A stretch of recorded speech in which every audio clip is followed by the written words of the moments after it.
ఏపీకి ప్రత్యేక హోదా వచ్చే అవకాశాన్ని చంద్రబాబు మిస్ చేసుకున్నారని ప్రజాశాంతి పార్టీ అధ్యక్షుడు ఏకే పాల్ అన్నారు. ఏపీకి హోదా ఇస్తానంటే మద్దతు ఇస్తానని చంద్రబాబు ఎన్డీఏకు షరతు పెట్టాల్సింది. విశాఖ స్టీల్ ప్లాంట్ అమ్మకుండా హామీ అడగాల్సింది.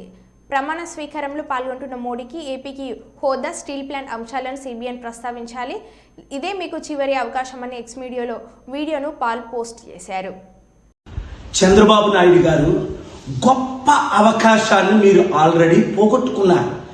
జూన్ 5నే మీరు ఇండియా కూటమి ప్రధానమంత్రిగా ప్రమాణం చేసినా లేదా మోదీ గారిని deputy prime minister, home minister, finance minister, foreign minister ఏదైనా అడిగితే మీకు ఇచ్చారా?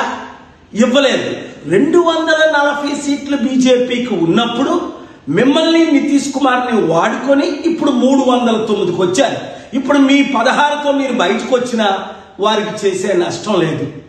అప్పుడే నేను చెప్పాను, ముందు కండిషన్ ఆంధ్ర రాష్ట్రానికి స్పెషల్ స్టేటస్ ఇస్తానంటేనే నేను మీకు మద్దతు ఇస్తాను అని ప్రకటించమని.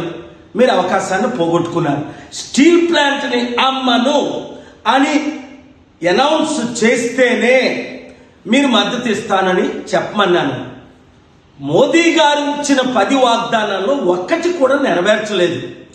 మీరు ఢిల్లీ లీడర్స్ని అసలు మిమ్మల్ని జైల్లో పెట్టించింది వారని మీకు తెలుసు. మీకు దేవుడిచ్చిన అవకాశాన్ని మీరు కోల్పోయారు.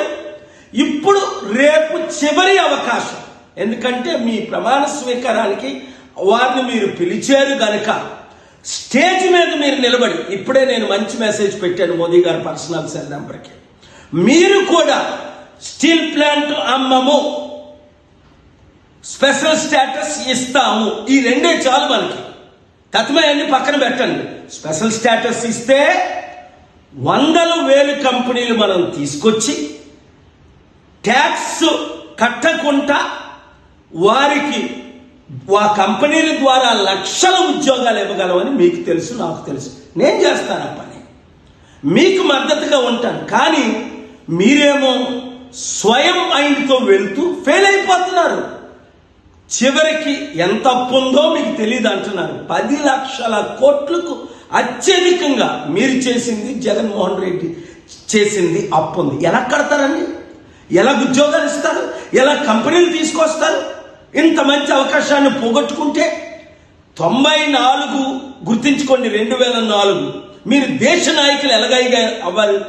నేను ఇచ్చిన సలహాలన్నీ అప్పుడు మీరు ఫాలో అయ్యారు. ఇప్పుడు నా సలహా తీసుకోవడానికి ఇష్టం లేదు సరికదా? మీ బాలకృష్ణ అల్లుడిని గెలిపించడానికి నన్ను కూడా 6 లక్షల ఓట్లు నావి ఈవీఎం ట్యాంపరింగ్ చేసి ఇంత శత్రువుగా నన్ను ఎందుకు చూస్తున్నారు?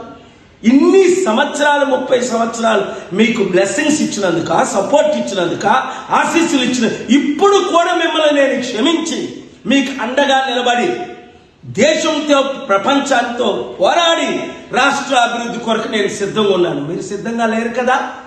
ఆలోచించండి, దైవ నిర్ణయాలు తీసుకోండి.